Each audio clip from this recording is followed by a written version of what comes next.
Full bare kicks, full bare clothes. Said off that, I can't wear those. I don't like them, they're not my team. They went silent, they're all weirdos. You're getting way too big for your boots. You're never too big for the boot. Erling Haaland! Marcus Rashford! Man, know that I kick up the you. Welcome back to Team Talk. Sunday's standout game in the Premier League is the Manchester Derby. Unbeaten City host a United side who've won their last 4 in the league under Erik ten Hag. Let's hear from both managers ahead of the showdown at the Etihad. Always I expect in front of the opponents we're going to face, always expect the best. The quality they have is no doubt about that for many years. And they come with very good results, tough sides, because winning in Southampton always not easy, but especially Liverpool and Arsenal at home. So, and yeah, good momentum for them. We don't play against Haaland, we play against Man City. And they have a team and more than 11 players, but we have also, and we are convinced of our capabilities. And if we act as a team, in and out of possession, then you can beat such opponents. Well, it is always a massive game, the Manchester Derby, and this one feels extra special for some reason, with new manager in charge at Manchester United, a good run of recent form as well, Leanne. How much of a statement would it be if Man United were to manage to beat City? Yeah, absolutely. I mean, I was sitting here a month ago kind of saying I didn't know when Manchester United's first win was going to come from. I went to the Brentford Community Stadium as a fan. I was so, embarrassed to be there, really. Obviously, no one likes losing, but it's how we were losing games. And then all of a sudden, Erik ten Hag brought everybody in on that Sunday, ran them a little bit more. Some people question that, from a sports site perspective, because you don't really usually see that happening. And then from that moment on, we beat Liverpool, we beat Arsenal. So I'm not getting carried away. It's only 4 games, because Brighton, Brentford, the first 2 games of the season, we were absolutely awful. And I still think we've turned the corner. But like I said, I'm not getting carried away, and I'm actually excited for this game. I really am.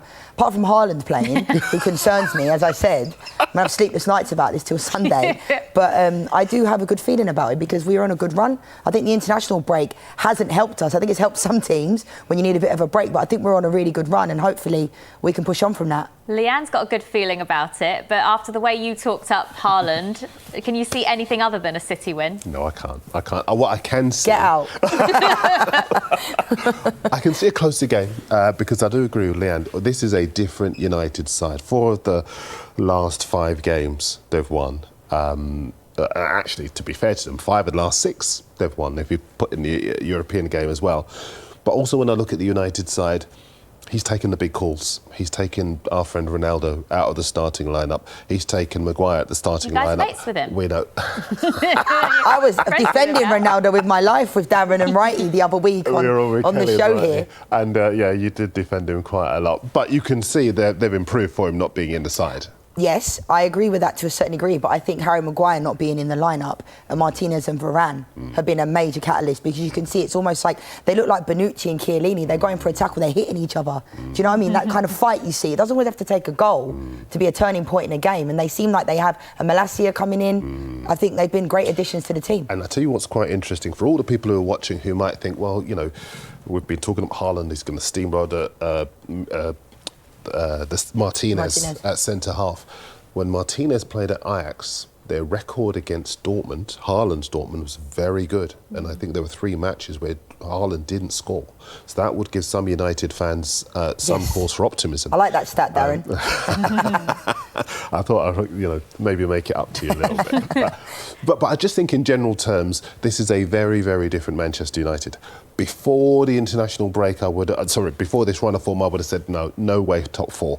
Since he's made the big calls and they've been playing better, more energy, more fight, knife between their teeth kind of football, I think this United side are really going to give a good account of themselves this season. It'd be interesting to see as well if Casemiro, gets a start, because since he's come along, Scott McTominay, who I never thought I'd say has been absolutely brilliant, and Casemiro can't seem to get in the team. Yeah. So I'm hoping that he can get a start on Sunday, because I think we need players like Casemiro in that lineup, because he plays in big games. He's won the Champions League, he's played on the world stage, and I think we need these types of players that know how to win games. So hopefully, would you play Casemiro and Fred together like they do for their national side, or would you play Casemiro as a pivot, Bruno Fernandes and Christian Eriksen, so that you've got more no flair, one with Fred, more attack. Darren. Anybody other than Fred in that 11. No disrespect to Fred, but no, because when they play together, it's too defensive. So I'd play Eriksen. I love think that you he's been say brilliant. that. Say no disrespect, but never Fred. No. And any Manchester United fan will tell you the same. You know, McTominay and Fred in the midfield. No disrespect, doesn't but I work. never want to see you play for Man United again. No, but I think any Man United fan would say, you guys are killing me, but like, you know, any Man United fan will tell you the same thing. We've got Casemiro in. Why are we playing McTominay and Fred? You know, we don't need. And Eriksen has been great since he's come in. And a lot of people said, oh, you know, Eriksen, he's old, he's not going to be able to do this. But if he would have gone to anyone other than Man United, I feel like everyone would have been saying how great he was. I love you, Fred. I love you too, Fred. I love any player that plays for Man United, just not in our 11 on Sunday. I'll tell you what, I'm gonna make your sleepless nights a bit worse by showing you some of Haaland's goals this season. Credit where it's due. Let's take a look at them, because, as we said earlier, he's been quite remarkable, Darren. I mean, how does anyone stop him? The only side that have done it so far this season, believe it or not, are Bournemouth. And I think the way to stop him possibly might be not to let him get the ball. His movement's exceptional. He doesn't have that many touches in the box, but when he does, they are decisive. And if they, for all his movement, if they can starve him of the ball, then they have a chance. And that's why I would be joking about a second ago, but maybe that might be United's best route to success, to play a very defensively minded side with lots of discipline to prevent that combination between the creativity of an Eriksen and the cutting edge of a Haaland. He scores all kinds of goals. He's so confident at the moment. 11 so far in the Premier League so far this season, and we are only just entering October. I think it's also okay not touching the ball. Remember in his first game he got 11 touches on the ball and he still scored, you know, and he's that type of centre forward. You do have to cut off the supply. I mean, Manchester City have so many top players, Bernardo Silva, De Bruyne, you know, Foden, Cancelo. The assists he's got this season have been unbelievable. So it's difficult to cut off that supply, because if you mark De Bruyne, they're just going to pass it to Gundogan. So they just have that strength. But what a player Haaland is. As a striker, what do you admire most about him? I think his ability to be patient. You know, I was always the centre forward that some managers liked it, some managers didn't. I always wanted the ball. I'd call for the ball with 3 or 4 players on me, because I always fancied my ability to get out of it. But some managers used to say, stop calling for the ball. Haaland's very patient, stays in the right areas. You know, you see the first few games of the season, he was in and around the 6-yard box, made those movements, got the ball. There was one that Foden should have played across to him. Do you remember? And he didn't, and he never did that again, because he made sure he gave him the ball the next time. But I just think Haaland could score any types of goals, and, you know, you can do analysis about how you can stop him, show him on his left when he's going to go over his right, show him on his right, he's going to go over his left. So you have to cut off the supply, and I just hope that he might have his off day. Every player has to have an off day, and I'm hoping it comes Sunday. But what an absolutely sensational player he's been this year. Yeah, I do think, as you were saying, that the combination between him never losing confidence and being patient and waiting for the ball, and City retaining the ball for huge periods of time so that the opposition lose concentration. And one of the big problems with United so far, maybe over the last few years, is that they could go 80 minutes in a game and then in the last 10 minutes lose their concentration. That's changed slightly with no Maguire in the side, because they're a lot more organised, a lot more leadership and energy about that back line now, and ability to respond to danger. Far fewer players are able to outpace that United back line as well. But I do just see City having that edge because of that combination of cutting edge and the creativity behind him as well. John Stones will be missing for Manchester City, but they are boosted because they've got Aymeric Laporte, who's back fit in training and likely to feature in the Manchester derby. How much of a boost is it to have him back just as they pick up an injury? Yeah, absolutely. But this is why Pep is so fantastic at buying, you know, top players. And it's all very well having money, but it's about the right choices.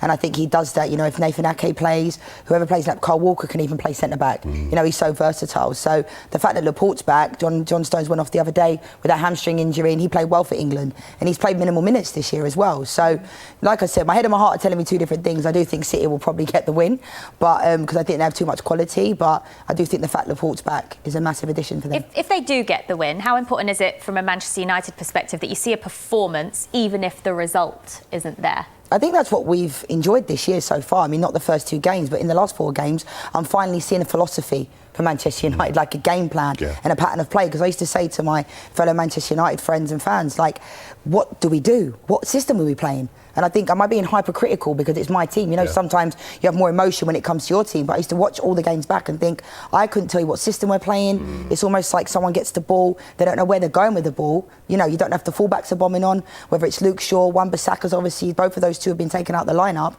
and I think we look better with Malacia in there. So don't you think it looks like we've actually got a game plan now? Absolutely, yes. I think I'd go further than that. I think they will take Chelsea's place in the top 4. I think that's how good I think they are at the moment, and not because of the calibre of opposition that they're beaten, but you can see much more of an identity about United. You can see a much more of a willingness to work about the United players.